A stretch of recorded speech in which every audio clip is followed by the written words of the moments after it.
이번 강의에서는 서양 제국의 등장과 침략, 그에 따른 조선의 대책을 살펴보도록 하겠습니다. 19세기 들어 증기기관이 개량되며 효율이 폭발적으로 높아졌는데요.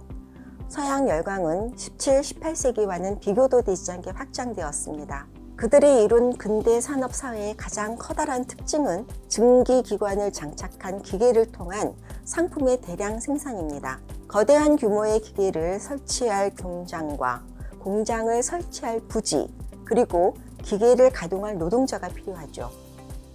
이는 큰 규모의 자본을 필요로 합니다. 투자된 자본을 회수하기 위해서는 상품을 판매할 시장도 필요합니다.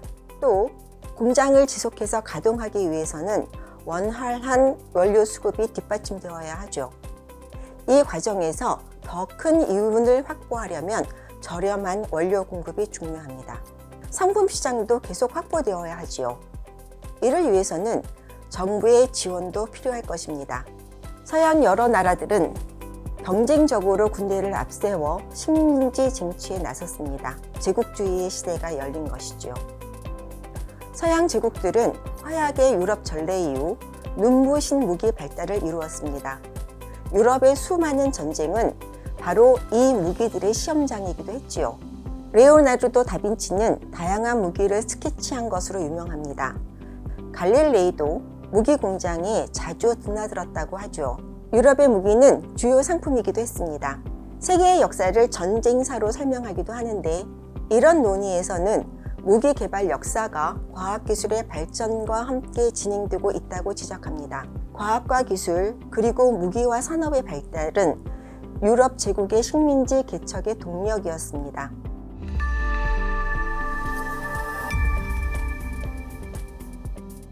(19세기) 증기기관의 강력한 추진력, 제강을 거친 강철판, 강력한 대포 등을 탑재한 증기선이 동양 곳곳의 해안을 위협하며 넘나들기 시작했습니다. 물론 그들은 먼 항해에 필요한 연료와 식량을 싣고자 중간 항구도 개척했죠. 이런 중간 기착 항구를 중심으로 하는 식민지화도 진행되었습니다. 그들은 막강한 화력을 앞세워 중국까지 밀어붙였습니다. 일본 역시 미국의 함표에 밀려 개항했어요. 증기선과 대포의 발전은 제국 확장을 가능케 한 배경 가운데 하나입니다. 무엇보다 철로 대포를 제작할 수 있게 된 것은 획기적인 도약이었습니다. 철은 공기 중에서 산화가 빨리 진행됩니다. 이렇게 녹슨 상태에서는 화약의 폭발력을 견디지 못합니다. 철로 대포를 만들기 위해서는 캐닌 철광석에서 각종 불순물을 제거하는 제철 작업을 거쳐 선철을 만들고, 이 선철을 제강하는 과정을 거쳐야 합니다. 이 과정에서 필요 이상의 탄소뿐만 아니라 인, 규소, 망간 등이 제거됩니다. 다른 말로 불순물이 제거되는 것이지요. 강철의 혁신적 제조법은 19세기 중반 개발되었어요. 강철 제조의 저렴한 비용으로 대량 생산의 길로 들어섰죠. 이렇게 강철을 대량 생산할 수 있게 되자 대포 주조가 매우 활발해졌습니다. 심지어 독일이 개발한 크루프포의 포식 연장은 국가 간 경쟁 대상이 되기도 했습니다.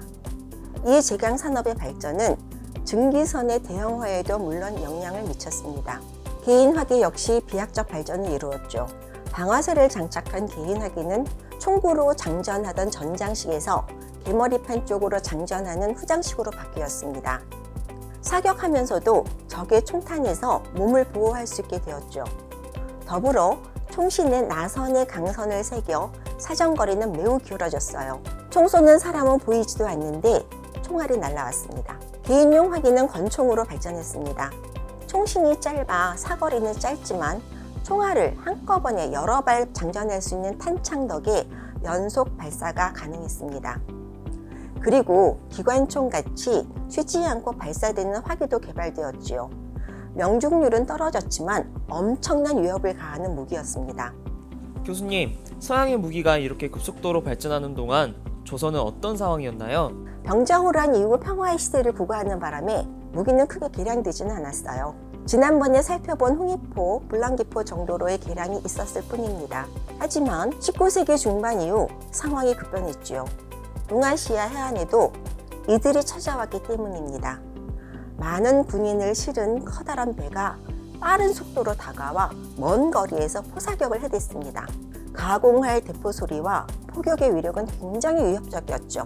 문제는 조선의 총포는 적의 군함까지 이르지 못했고 개인 확인 사승총의 사거리 역시 보잘것 없었다는 데 있었습니다. 화력의 큰 격차는 일방적인 공격이란 결과를 불러왔습니다.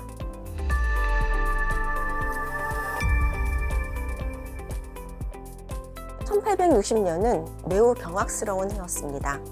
2차 아편 전쟁을 벌인 영국, 프랑스, 러시아가 북경을 함락하고 북토, 한량 등 말도 안 되는 조약을 체결한 해이기 때문입니다.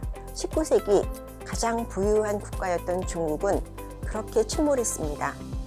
이 사건으로 서유럽은 무소 불위의 힘을 가졌음을 확인했습니다. 그리고 중국을 상대로 사업 이권과 지배구역을 요구하고 차지했지요. 이 사업 이권은 원료 개발 및 운송, 상품 수송을 위한 항구 개발과 교통로 확보, 식민지 경영자들의 이주를 위한 위생사업, 전신사업 등 침략과 침탈에 연관된 사회 간접 자본과 관련되어 있었습니다. 서구 제국들은 중국 옆의 나라, 조선으로 눈을 돌리기 시작했습니다. 중국을 상대로 한 거대 이권 분할에 한 발 늦거나 참여하기 어려웠던 중소상인기 기업가들도 조선을 주목하기 시작했지요. 조선 탐사와 답사 그리고 침략은 여러 가지 방식으로 이루어졌습니다. 미국은 직접 개항을 요구하는 상선을 보내 대동강까지 침입했습니다. 프랑스는 조선 정부가 포교와 선교를 금하며 프랑스 신부들을 죽이자 박해에 대한 책임을 물었습니다. 독일은 포함으로도 조선 강제 개항에 실패하자 대원군의 아버지인 남원군의 묘를 파헤치는 만행을 저질렀습니다. 각각의 사건을 제너럴 샤모누 사건, 병인박해, 오페르트 도굴 사건이라 부릅니다. 이 사건들은 끝내 신미양요와 병인양요로 번지게 됩니다.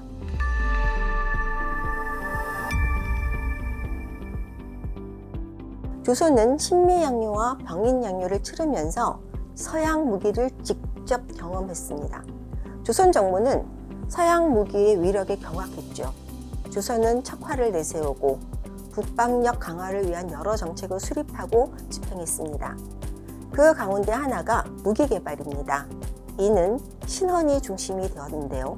그는 해국도지, 영환지략 등 서양의 문물과 상황이 담긴 중국 서적을 참고했습니다.